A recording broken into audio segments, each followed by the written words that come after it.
সুখ অসুখের সংসার। ব্যবহারিক দিক দিয়ে গায়রত শব্দের বিভিন্ন অর্থ হতে পারে: আত্মমর্যাদাবোধ, আগ্রহ, উদ্দীপনা, উদ্বেগ, ঈর্ষা ইত্যাদি। কারো ক্ষেত্রে গায়রত হতে পারে মর্যাদাবোধের, যখন তার ভালোবাসার মানুষের বিরুদ্ধে অন্যায় করা হয় বা মিথ্যা অভিযোগ করা হয়, তখন ভালোবাসার মানুষকে গায়রতের বশবর্তী হয়ে সে রক্ষা করতে চায়। এই ঈমানি গায়রতে বলীয়ান হয়ে রাসূলুল্লাহ সাল্লাল্লাহু আলাইহি ওয়াসাল্লাম ও তার সাহাবীগণ আল্লাহর আদেশ অমান্যকারীদের বিরুদ্ধে প্রবল উদ্যমে জিহাদ করেছেন। গায়রত মানুষের দিনের একটি গুরুত্বপূর্ণ অঙ্গ। গায়রত নষ্ট হয়ে গেলে তার দিনও নষ্ট হয়ে যায়। গায়রতের আরেকটি অর্থ, যা আত্মমর্যাদা বোধের বেশ কাছাকাছি, তা হচ্ছে ঈর্ষা। কারো প্রতি তীব্র ভালোবাসার কারণে সে অন্য কারো হোক এমনটা মানুষ কখনোই চায় না। সে ভাবতেই পারে না সে ছাড়া অন্য কেউ তাকে ভালোবাসতে পারে। পরিস্থিতির উপর নির্ভর করে এই গায়রত প্রশংসনীয় বা নিন্দনীয় হতে পারে। প্রশংসনীয় হবে যখন কেউ তার স্ত্রীকে কোনো পরপুরুষের সাথে কথা বলতে দেখে এবং আত্মসম্মান বোধের কারণে সে রেগে যায়। আর নিন্দনীয় হবে যখন কোনো উপযুক্ত কারণ ছাড়াই স্ত্রীকে সন্দেহ করে, যদিও সে সন্দেহ জাগানোর মতো কিছুই করেনি। দ্বিতীয় ধরনের গায়রত ভালোবাসাকে ধীরে ধীরে নষ্ট করে দেয়। মুসনাদে আহমদে বর্ণিত, একবার রাসূলুল্লাহ সাল্লাল্লাহু আলাইহি সাল্লাম বলেন, এক ধরনের গায়রতকে আল্লাহ পছন্দ করেন, আরেক ধরনের গায়রতকে তিনি ঘৃণা করেন। সাহাবীরা জিজ্ঞেস করেন, ইয়া রাসূলাল্লাহ, আল্লাহ কোন গায়রত পছন্দ করেন? তিনি বললেন, আল্লাহর অবদ্ধতা ও সীমালঙ্ঘন দেখে কারো আত্মমর্যাদাবোধ জেগে ওঠা। সাহাবীরা জিজ্ঞেস করলেন, ইয়া রাসূলাল্লাহ, আল্লাহ কোন গায়রত অপছন্দ করেন? তিনি বললেন, উপযুক্ত কারণ ছাড়া সন্দেহবশত তোমাদের কারো গায়রত। অপর এক হাদিসে সাদ ইবনে উবাদা রাদিয়াল্লাহু আনহু বলেন, যদি আমার স্ত্রীর সঙ্গে কোনো পরপুরুষকে আমি দেখি, তবে তাকে ধারালো তরবারি দিয়ে কেটে ফেলব। তার এ কথা রাসূলুল্লাহর কাছে পৌঁছল। তখন তিনি বললেন, তোমরা কি সাদের আত্মমর্যাদাবোধ দেখে আশ্চর্য হচ্ছ? আমি ওর থেকে অধিক আত্মমর্যাদার অধিকারী, আর আল্লাহ আমার থেকে অধিক আত্মমর্যাদার অধিকারী। আল্লাহর আত্মমর্যাদার প্রকাশ হল তিনি নিষেধ করেছেন এমন কাজ কেউ করলে তাকে শাস্তি দেন। আরেক ধরনের গায়রত আছে, যা কেবল সেসব নারী অনুভব করে যাদের স্বামীর একাধিক স্ত্রী রয়েছে। এ ধরনের ঈর্ষা প্রতিটি নারীর স্বভাবজাত। এ ধরনের গায়রত বাড়াবাড়ি পর্যায়ে না পৌঁছা পর্যন্ত স্বামীর উচিত তার স্ত্রীর ব্যাপারে ধৈর্যশীল হওয়া, প্রয়োজনে তাকে নরম স্বরে উপদেশ দেয়া। রাসূল সাল্লাল্লাহু আলাইহি সাল্লামের স্ত্রীরাও এ ধরনের গায়রত থেকে নিরাপদ ছিলেন না। আনাস রাদিয়াল্লাহু আনহু বলেন, একবার রাসূল সাল্লাল্লাহু আলাইহি ওয়াসাল্লাম আয়েশার ঘরে ছিলেন। সে সময় উম্মাহাতুল মুমিনিনের কেউ একটি পাত্রে কিছু খাবার পাঠালেন। আয়েশা খাদিমের হাতে ঝাঁকি দিলেন, ফলে পাত্রটি পড়ে ভেঙে গেল।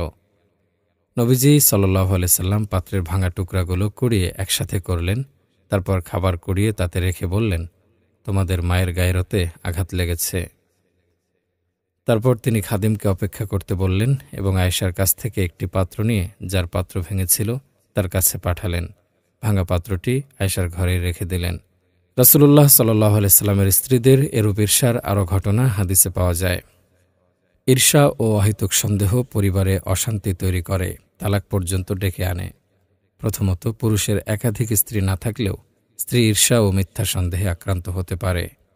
সম্মানিত দিনী বোন, বিনয়ী হন, আপনার হৃদয় থেকে ঈর্ষা ও সন্দেহের অনুভূতিগুলো ঝেড়ে ফেলার চেষ্টা করুন। রাসূল সাল্লাল্লাহু আলাইহি সাল্লাম আয়েশা রাদিয়াল্লাহু আনহাকে বলেছিলেন, আয়েশা, শান্ত হও। আল্লাহ যখন পরিবারের সদস্যদের জন্য কল্যাণ চান, তাদের মাঝে নম্রতা দান করেন। স্বামীর প্রতি আপনার গায়রত যুক্তির সীমা ছাড়িয়ে যাওয়ার অর্থ হল তাকে আপনি দোষারোপ করছেন। ফলে আপনাদের দুজনের অন্তরে ক্রোধের আগুন জ্বলে উঠবে। এরই জের ধরে খুঁটিনাটি বিষয়ে ঝগড়া লেগেই থাকবে। কোনো নারী গায়রত থেকে মুক্ত নয়, এমনটাই স্বাভাবিক। তবে একে শরীয়তের বেঁধে দেয়া সীমারেখার মাঝে থেকে নিয়ন্ত্রণ করতে হবে। আপনি হয়তো রাসূলুল্লাহ সাল্লাল্লাহু আলাইহি সাল্লামের স্ত্রীদের উদাহরণ দিতে চাইবেন, কিন্তু ভেবে দেখুন তারা কারা ছিলেন আর তাদের স্বামী কে ছিলেন। হ্যাঁ, রাসূলুল্লাহ সাল্লাল্লাহু আলাইহি সাল্লাম একজন মানুষ ছিলেন, তার স্ত্রীরাও মানুষ ছিলেন। আপনাকে মনে রাখতে হবে যে এই সামান্য ঈর্ষা তাদের জীবনে ব্যতিক্রম ছিল, তাই একে আদর্শ হিসেবে ধরা যাবে না।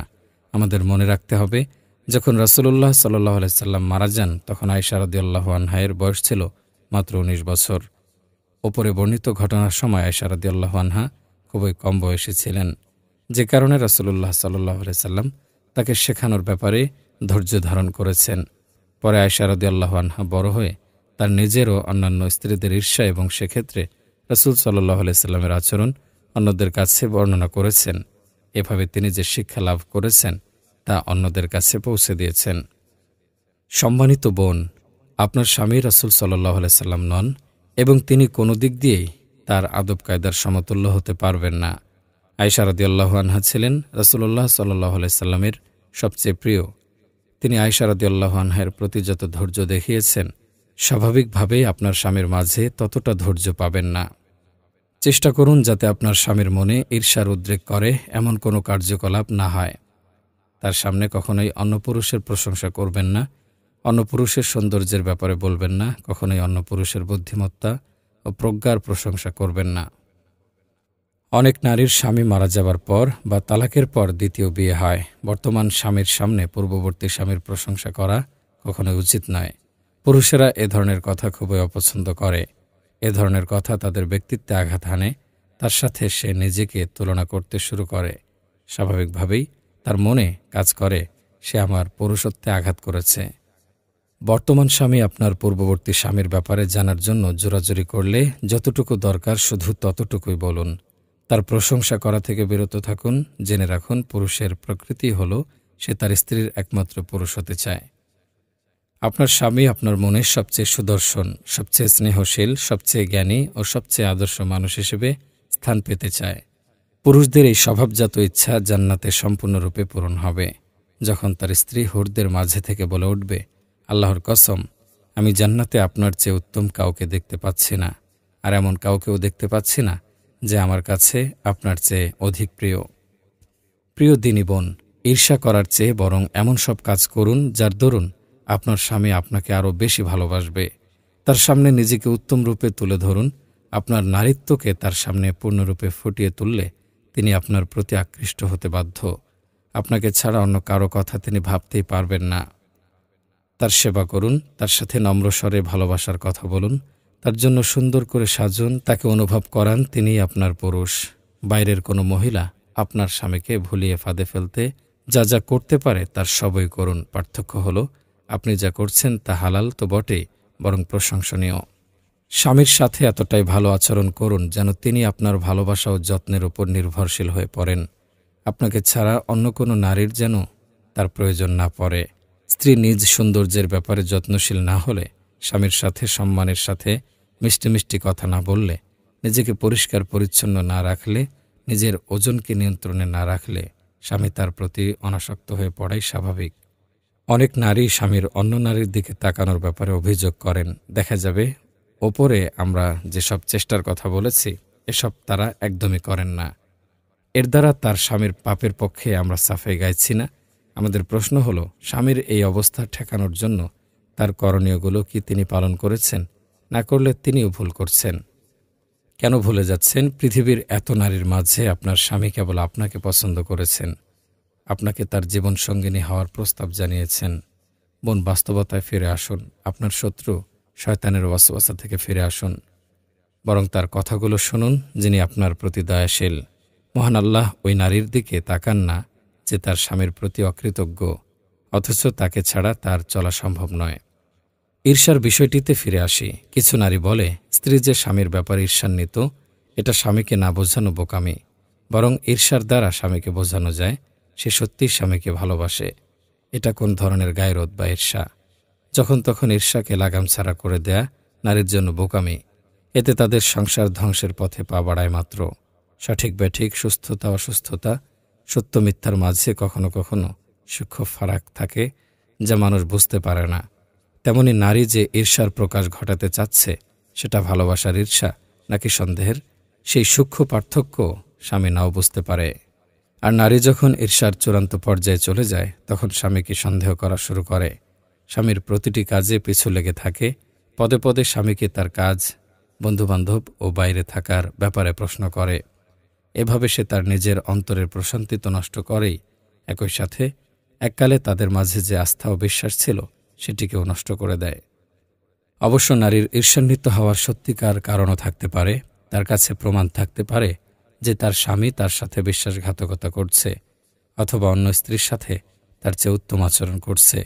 এসব ক্ষেত্রে ঈর্ষা করা তার জন্য বৈধ ও ন্যায়সঙ্গত। আমাদের সমালোচনা মূলত বিনা কারণে ঈর্ষা করার ব্যাপারে, যার পেছনে কোনো প্রমাণ থাকে না। ধরুন, কারো দুজন স্ত্রী রয়েছে এবং তিনি তাদের উভয়ের প্রতি ন্যায়সঙ্গত আচরণ করেন, তাদের জন্য সমান খরচ করেন। এ অবস্থায় প্রত্যেক স্ত্রীর অল্প হলেও ঈর্ষা অনুভব করা স্বাভাবিক, কিন্তু সেটাকে অবশ্যই নিয়ন্ত্রণের বাইরে যেতে দেয়া যাবে না। ঈর্ষাবশত ভুল করে কিছু বলে বসার ব্যাপারে স্ত্রীদের সাবধান থাকতে হবে।